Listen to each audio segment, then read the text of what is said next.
Hi friends, ಎಲ್ರಿಗೂ ಕೂಡ ನಮಸ್ತೆ. ನಾನು ಈ ವಿಡಿಯೋದಲ್ಲಿ ಏನು ಕಟ್ಟಡ ಕಾರ್ಮಿಕರ ಕಾರ್ಡನ್ನು ಯಾರು ಹೊಂದಿರ್ತಾರೋ ಅವರು ಸ್ವಯಂ ಅಥವಾ ತಮ್ಮ ಮಕ್ಕಳ ಮ್ಯಾರೇಜನ್ನು ಮದುವೆಯನ್ನು ಮಾಡಿದರೆ ಹೇಗೆ ಆ ಒಂದು ಮ್ಯಾರೇಜ್ ಅಸೆಟ್ಸನ್ನು ಅರ್ಜಿ ಸಲ್ಲಿಸೋದು ಅಂತ ನಾನು ಈ ವಿಡಿಯೋದಲ್ಲಿ ಸಂಪೂರ್ಣವಾಗಿ ತಿಳಿಸ್ಕೊಟ್ಟಿದ್ದೀನಿ. ನೀವೇನಾದರೂ ಇಲ್ಲಿವರೆಗೂ ನಮ್ಮ SC ಸೇವಟೆಕ್ ಯೂಟ್ಯೂಬ್ ಚಾನಲ್ನ ಸಬ್ಸ್ಕ್ರೈಬ್ ಮಾಡಿಲ್ಲ ಅಂದರೆ ಈಗಲೇ ಸಬ್ಸ್ಕ್ರೈಬ್ ಮಾಡಿ, ಹಾಗೆ ಪಕ್ಕದಲ್ಲಿ ಬರುವ ಬೆಲ್ ಬಟನ್ ಅನ್ನು ಕ್ಲಿಕ್ ಮಾಡಿ, ಹಾಗೆ ಎಲ್ರಿಗೂ ಕೂಡ ಈ ವಿಡಿಯೋವನ್ನ ಶೇರ್ ಮಾಡಿ, ಹಾಗೆ ಬೆಲ್ ಬಟನ್ ಅನ್ನ ಕ್ಲಿಕ್ ಮಾಡೋದನ್ನ ಮರಿಬೇಡಿ. ನಾವಿವಾಗ ಯಾವ ರೀತಿ ಒಂದು ಲೇಬರ್ ಕಾರ್ಡ್ ಏನು ಈ ಕಾರ್ಡ್ನ ಕಟ್ಟಡ ಕಾರ್ಮಿಕರು ಹೊಂದಿರ್ತಾರೆ, ಸ್ವತಃ ಕಟ್ಟಡ ಕಾರ್ಮಿಕರು ಅವರೇ ಮ್ಯಾರೇಜ್ ಅನ್ನ ಆದ್ರೆ ಧನ ಸಹಾಯಕ್ಕೆ ಹೇಗೆ ಅರ್ಜಿ ಸಲ್ಲಿಸೋದಂತ ನಾನು ಈ ವಿಡಿಯೋದಲ್ಲಿ ನಿಮಗೆ ತಿಳಿಸ್ಕೊಡ್ತಾ ಇದ್ದೀನಿ. ಎಷ್ಟು ಧನ ಸಹಾಯ ಬರುತ್ತೆ, ಯಾವ್ಯಾವ ಡಾಕ್ಯುಮೆಂಟ್ಸ್ ಬೇಕು ಅನ್ನೋದನ್ನ ಎಲ್ಲ ಮಾಹಿತಿಯನ್ನು ಸಂಪೂರ್ಣವಾಗಿ ಈ ವಿಡಿಯೋದಲ್ಲಿ ನಾನು ನಿಮಗೆ ಸ್ಟೆಪ್ ಬೈ ಸ್ಟೆಪ್ ತಿಳಿಸ್ಕೊಡ್ತಾ ಇದ್ದೀನಿ. ಹಾಗೆ ನೀವು ಈ ವಿಡಿಯೋವನ್ನು ಸಂಪೂರ್ಣವಾಗಿ ನೋಡಿ ಸ್ಟೆಪ್ ಬೈ ಸ್ಟೆಪ್ ನಿಮಗೆ ತಿಳಿಯುತ್ತೆ. ನಾವಿವಾಗ ಒಂದು ಗೂಗಲ್ಗೆ ಬರೋಣ. ಗೂಗಲ್ಗೆ ಬಂದು ಸರ್ಚಲ್ಲಿ KBOCWWB ಲೇಬರ್ ಅಂತೇಳಿ ಟೈಪ್ ಮಾಡಿ. ಟೈಪ್ ಮಾಡಿದಾಗ ಲೇಬರ್ ಕಾರ್ಡ್ ಕರ್ನಾಟಕ ಅಂತ ಬರುತ್ತೆ. ಇಲ್ಲಿ KBO ಅಂದರೆ Karnataka building other construction worker welfare board ಅಂತೇಳಿ ನೀವು ಸರ್ಚ್ ಮಾಡ್ಬೋದು ಆ ರೀತಿನೂ, ಅಥವಾ KBOCWWB ಅಂತೇಳಿ ಹೊಡೆದ್ರೂ ಕೂಡ ಈ ವೆಬ್ಸೈಟ್ ನಿಮಗೆ ಓಪನ್ ಆಗುತ್ತೆ. ನಿಮ್ಗೇನಾದರೂ ಈ ವೆಬ್ಸೈಟ್ ಗೊತ್ತಾಗಲಿಲ್ಲ ಅಂದರೆ ನನ್ನ ವಿಡಿಯೋದ ಕೆಳಗಡೆ ಡಿಸ್ಕ್ರಿಪ್ಷನ್ ಲಿಂಕಲ್ಲಿ ಕೊಟ್ಟಿರ್ತೀನಿ, ಅಲ್ಲಿಯೂ ಕೂಡ ನೀವು ಕ್ಲಿಕ್ ಮಾಡೋದ್ರ ಮುಖಾಂತರ ಈ ವೆಬ್ಸೈಟಿಗೆ ಬರ್ಬೋದು. ಇದ್ರ ಮೇಲೆ ನಾವು ಕ್ಲಿಕ್ ಮಾಡೋಣ. ಈ ರೀತಿಯಾಗಿ ನಮಗೆ 3 ವೆಬ್ಸೈಟ್ಗಳು, ನಮಗೆ ಲೇಬರ್ ಆಫೀಸ್ ಅಂತ 3 ವೆಬ್ಸೈಟ್ಗಳು ನಮಗೆ ಇಲ್ಲಿ ಓಪನ್ ಆಗುತ್ತೆ. ಇಲ್ಲಿ 3 ವೆಬ್ಸೈಟ್ಗಳನ್ನು ನೀವು ನೋಡ್ಬೋದು. ಇಲ್ಲಿ Karnataka building and other construction worker welfare board ಅಂತ ನಾನು ಏನು ಹೇಳಿದ್ನ ಅದ್ರ ಮೇಲೆ ನಾವು ಕ್ಲಿಕ್ ಮಾಡೋಣ. ಅದ್ರ ಮೇಲೆ ಕ್ಲಿಕ್ ಮಾಡಿದಾಗ ಈ ರೀತಿಯಾಗಿ ನಮಗೆ ಓಪನ್ ಆಗುತ್ತೆ. ಇಲ್ಲಿ ನೀವು ಸಾಕಷ್ಟು ಅವರಿಗೆ ಬರುವಂಥ ಬೆನಿಫಿಟ್ ಬಗ್ಗೆ ನೀವು ಇಲ್ಲಿ ನೋಡ್ಬೋದು, ಯಾವ್ಯಾವ ಬೆನಿಫಿಟ್ ಅವ್ರಿಗೆ ಸಿಗುತ್ತೆ ಅಂತೇಳಿ. ನಾವಿಲ್ಲಿ ಮ್ಯಾರೇಜ್ ಅಸೆಟ್ಸ್ ಮೇಲೆ ನಾವು ಕ್ಲಿಕ್ ಮಾಡಬೇಕಾಗುತ್ತೆ. ನಿಮಗೆ ತೋರಿಸ್ತಾ ಇದ್ದೀನಿ ಯಾವ್ಯಾವ ಸರ್ಟಿಫಿಕೇಟ್ ಬೇಕಾ ನಮಗೆ. ಅವರು ಸಬ್ ರಿಜಿಸ್ಟ್ರಲ್ಲಿ ರಿಜಿಸ್ಟರ್ ಆಗಿರುವಂಥ ಮ್ಯಾರೇಜ್ ಸರ್ಟಿಫಿಕೇಟ್ ಬೇಕು. ಈ ಅಫಿಡವಿಟ್ ಅಂದರೆ ನಮ್ಮ ಕರ್ನಾಟಕವನ್ನು ಬಿಟ್ಟು ಬೇರೆ ಸ್ಟೇಟಲ್ಲಿ ಅವರು ಮದುವೆ ಆಗಿದ್ರೆ ಆ ಒಂದು ಅಫಿಡವಿಟ್ ಬೇಕಾಗುತ್ತೆ. ಕರ್ನಾಟಕದಲ್ಲಿ ಮದುವೆ ಆದರೆ ಆ ಒಂದು ಅಫಿಡವಿಟ್ ಅವಶ್ಯಕತೆ ಇರೋದಿಲ್ಲ. ಹಾಗೆ ಸೆಲ್ಫ್ ಡಿಕ್ಲರೇಷನ್ ಫಾರಮ್ ಬೇಕು ಮತ್ತು 90 ಡೇಸ್ ಫಾರಮ್ ಬೇಕು. ಈ ಒಂದು ಇಷ್ಟು ನಮಗೆ ದಾಖಲಾತಿಗಳು ಬೇಕಾಗುತ್ತೆ. ನಾವಿಲ್ಲಿ ಈಗ ಮೇನ್ ಪೇಜಿಗೆ ಬರೋಣ. ಮೇನ್ ಪೇಜಿಗೆ ಬಂದು ಇಲ್ಲಿ click year construction worker login ಮೇಲೆ ಕ್ಲಿಕ್ ಮಾಡೋಣ. ಲಾಗಿನ್ ಮೇಲೆ ಕ್ಲಿಕ್ ಮಾಡಿದಾಗ ನಿಮಗೆ ಎಲ್ಲಿ ಡೌನ್ಲೋಡ್ಗಳನ್ನು ಮಾಡ್ಕೋಬೇಕು ಅಂದರೆ ಇಲ್ಲಿ ಏನು 90 ಡೇಸ್ ಫಾರಮ್ನ ನಾವಿಲ್ಲಿ ಕ್ಲಿಕ್ ಇಯರ್ ಇದ್ರ ಮೇಲೆ ನಾವು ಕ್ಲಿಕ್ ಮಾಡೋದ್ರ ಮುಖಾಂತರ ಮಾಡ್ಕೋಬೋದು. ಇಲ್ಲಿ ಇರುತ್ತೆ ಸ್ವಯಂ ಸೆಲ್ಫ್ ಡಿಕ್ಲರೇಷನ್ ಫಾರಮ್ನ ಇಲ್ಲಿ ನಾವು ಡೌನ್ಲೋಡ್ ಮಾಡ್ಕೋಬಹುದು. ಇಲ್ಲಿ ಡೌನ್ಲೋಡ್ ಮಾಡ್ಕೊಂಡು ಎಲ್ಲ ಫಿಲ್ಮ್ನ ನಾವು ಮಾಡಬೇಕಾಗುತ್ತೆ. ಇಲ್ಲಿ ಈಗಾಗಲೇ ಅವರು ಕಾರ್ಡನ್ನು ಹೊಂದಿದ್ದು ಈ ಕಾರ್ಡನ್ನು ಅವರು ಹೊಂದಿರಬೇಕು. ಈ ಕಾರ್ಡನ್ನು ಹೊಂದಿರ್ಬೇಕಾದ್ರೆ ಅವರು ರಿಜಿಸ್ಟರ್ ಆಗಿರ್ತಾರೆ. ಈಗ ನಾವು ಲಾಗಿನ್ ಆಪ್ಷನ್ ಮೇಲೆ ಕ್ಲಿಕ್ ಮಾಡಬೇಕಾಗುತ್ತೆ. ಇಲ್ಲಿ ಅವರೇನಾದರೂ ಈ ಕಾರ್ಡ್ ಇನ್ನೂ ಇಲ್ಲ, ಆ ಹಳೆ ಕಾರ್ಡನ್ನು ಸೇವಾ ಸಿಂಧುದಲ್ಲೇ ಅವರು ಕಂಟಿನ್ಯೂ ಇದೆ ಅಂದರೆ ನೀವು ಈ ಕಾರ್ಡನ್ನು ಮಾಡಿ ಆ ಒಂದು ರಿನ್ಯೂವಲ್ ಅಂದರೆ ಇಲ್ಲಿನ ದಿನಾಂಕದವರೆಗೂ ಅದು ರನ್ನಿಂಗ್ ಇರಬೇಕು. ರನ್ನಿಂಗ್ ಇರೋ ಅಂಥ ಕಾರ್ಡಿಗೆ ಅಪ್ಲೈ ಮಾಡಬೇಕಾಗುತ್ತೆ. ಅದು ರನ್ನಿಂಗ್ ಇಲ್ಲ ಅಂದರೆ ರಿನ್ಯೂವಲ್ ಮಾಡೇ ನಾವು ಅಪ್ಲೈ ಮಾಡಬೇಕಾಗುತ್ತೆ. ಇಲ್ಲಿ ರಿಜಿಸ್ಟರ್ ಮೇಲೆ ಕ್ಲಿಕ್ ಮಾಡಿ ನೀವು ರಿಜಿಸ್ಟರ್ ಮಾಡಬೇಕಾಗುತ್ತೆ. ಇಲ್ಲಿ ಈಗಾಗಲೇ ಅವರು ರಿಜಿಸ್ಟರ್ ಇರೋದ್ರಿಂದ ಅದು ಇಲ್ಲಿ ನೆಕ್ಸ್ಟ್ ವರ್ಷದವರೆಗೂ ರನ್ನಿಂಗ್ ಇರೋದ್ರಿಂದ ನಾನು ಇಲ್ಲಿ ಲಾಗಿನ್ ಮೇಲೆ ಕ್ಲಿಕ್ ಮಾಡಿ ಅವರ ಮೊಬೈಲ್ ನಂಬರ್ನ ಹಾಕಿ ನಾನಿಲ್ಲಿ ಅಲ್ಲಿ ಗೆಟ್ OTP ಸೆಂಡ್ OTP ಮೇಲೆ ಕ್ಲಿಕ್ ಮಾಡಿ ನಾನು ಈ ಒಂದು ಅರ್ಜಿಯನ್ನು ಸಲ್ಲಿಸಬೇಕಾಗುತ್ತೆ. ಇಲ್ಲಿ ಮೊಬೈಲ್ ನಂಬರ್ ಹಾಕಿ ನಾನು OTP ತಗೊಂಡು ನಾನಿಲ್ಲಿ ಅರ್ಜಿಯನ್ನು ಸಲ್ಲಿಸ್ತಾ ಇದ್ದೀನಿ. ನಾನು ಇವಾಗ ಮೊಬೈಲ್ ನಂಬರ್ನ ಹಾಕಿದ್ದೀನಿ, OTP ಹಾಕಿದ್ದೀನಿ. ಲಾಗಿನ್ ಮೇಲೆ ಕ್ಲಿಕ್ ಮಾಡಿ. ಲಾಗಿನ್ ಮೇಲೆ ಕ್ಲಿಕ್ ಮಾಡಿದಾಗ ಈ ರೀತಿಯಾಗಿ ನಮಗೆ ವೆಬ್ ಪೋರ್ಟಲ್ ಓಪನ್ ಆಗುತ್ತೆ. ರಿಜಿಸ್ಟ್ರೇಷನ್, ರಿನ್ಯೂವಲ್, ಸ್ಕೀಮ್ ಸ್ಟೇಟಸ್ ಮತ್ತು ಈ ಕಾರ್ಡ್. ನೀವು ಈ ಕಾರ್ಡ್ನ ನೋಡಬೇಕು ಅಂದರೆ ಇದ್ರ ಮೇಲೆ ಕ್ಲಿಕ್ ಮಾಡ್ಬೋದು. ಇಲ್ಲಿ ಈ ಕಾರ್ಡ್ ಇರುತ್ತೆ, ನೀವು ಈ ಕಾರ್ಡನ್ನು ನೀವು ಇಲ್ಲಿ ಚೆಕ್ ಮಾಡ್ಕೋಬಹುದು. ಏನು ಈ ಕಾರ್ಡಲ್ಲಿ ಯಾವ ಡೇಟಿಂದ ಯಾವ ಡೇಟ್ವರೆಗೂ ಇದೆ ಅಂತ ಚೆಕ್ ಮಾಡ್ಕೊಂಡು ನೀವು ಇಲ್ಲಿ ಬ್ಯಾಕ್ ಹೋಗಿ, ನೀವು ಬ್ಯಾಕ್ ಹೋದಾಗ ಈ ರೀತಿಯಾಗಿ ನಮಗೆ ಹೋಮ್ ಪೇಜ್ಗೆ ಹೋಗ್ತೀವಿ, ಇದು ಲಾಗಿನ್ ಪೇಜ್ಗೆ. ಇಲ್ಲಿ ನಾವು ಏನು ಸ್ಕೀಮ್ ಇದೆಯಲ್ಲ ಅದ್ರ ಮೇಲೆ ನಾವು ಸ್ಕೀಮ್ ಮೇಲೆ ಕ್ಲಿಕ್ ಮಾಡಬೇಕು. ಸ್ಕೀಮ್ ಮೇಲೆ ಕ್ಲಿಕ್ ಮಾಡಿದಾಗ ಈ ರೀತಿಯಾಗಿ ನಮಗೆ ಅವರಿಗೆ ಸಿಗುವಂಥ ಎಲ್ಲ ಬೆನಿಫಿಟ್ಸ್ಗಳು ಏನೇನು ಅಂತ ಇಲ್ಲಿ ಲೀಸ್ಟ್ ಇರುತ್ತೆ, ನೀವು ನೋಡ್ಕೊಳ್ಳಿ. ಇವಾಗ ಅವರೇ ಒಂದು ಲೇಬರ್ ಕಾರ್ಡ್ ಹೊಂದಿರೋ ಅಂಥ ವ್ಯಕ್ತಿನೇ ಈ ಒಂದು ಮ್ಯಾರೇಜ್ ಆಗಿರೋದು.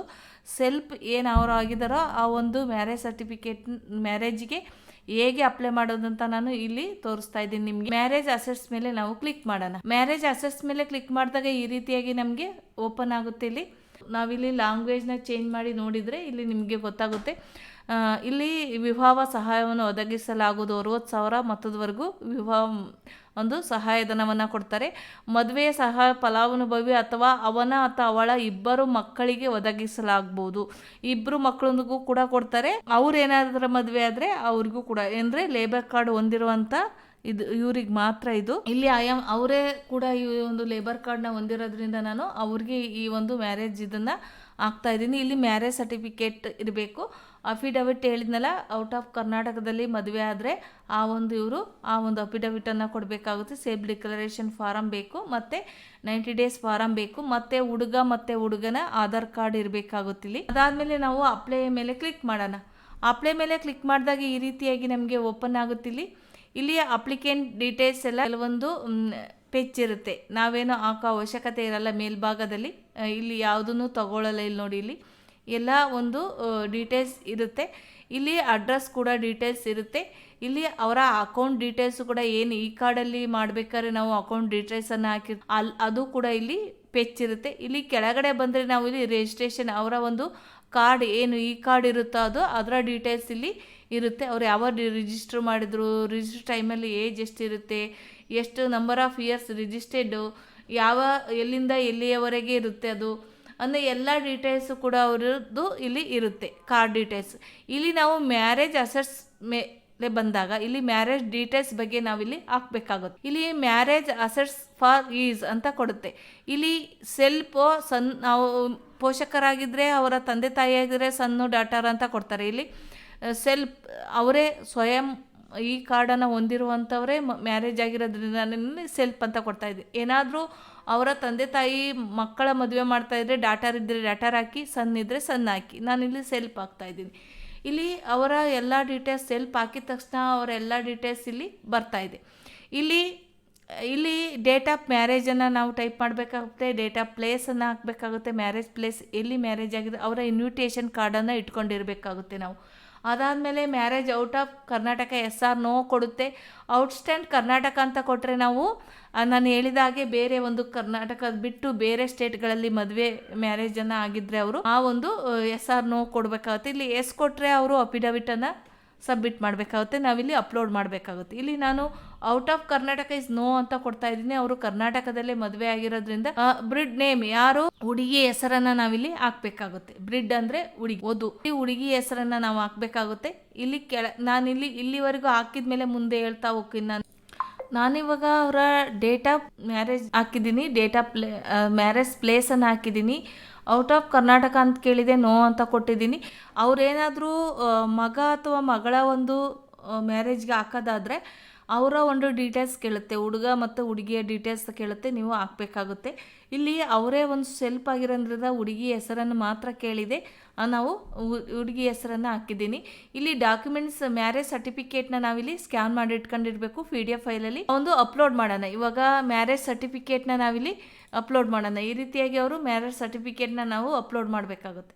ಅದಾದಮೇಲೆ 90 ಡೇಸ್ ಫಾರಮ್ನ ಯಾರು ಇಶ್ಯೂ ಮಾಡಿದರು, 90 ಡೇಸ್ ಫಾರಮ್ ಯಾವುದು, ಇಲ್ಲಿ ಲೇಬರ್ ಇನ್ಸ್ಪೆಕ್ಟರ್ ಕೊಟ್ಟಿರುವಂಥ 90 ಡೇಸ್ ಫಾರಮ್ನೋ, ರಿಜಿಸ್ಟರ್ಡ್ ಏನು ಸಂಘಗಳನ್ನು ಮಾಡ್ಕೊಂಡಿರ್ತಾರಲ್ಲ ಯೂನಿಯನ್ ಟ್ರೇಡ್ ಅಲ್ಲಿ ಕೊಟ್ಟಿರುವಂಥ ಆ ಫಾರಮ್ಮು, ಅಥವಾ ಗ್ರಾಮ ಪಂಚಾಯಿತಿಯಿಂದ PDOಗಳಿಂದ ಅಥವಾ ಸೆಕ್ಯೂರಿಟಿಯವರಿಂದ ಏನಾದರೂ ಇಸ್ಕೊಂಬಂದಾರೋ ಗ್ರಾಮ ಪಂಚಾಯಿತಿಯಲ್ಲಿ ಆ ಫಾರಮ್ ಯಾವುದನ್ನು ನೀವಲ್ಲಿ ನೋಡಿರ್ಕೊಂಡಿರಬೇಕು ಸ್ಕ್ಯಾನ್ ಮಾಡ್ಕೋಬೇಕಾರೆ.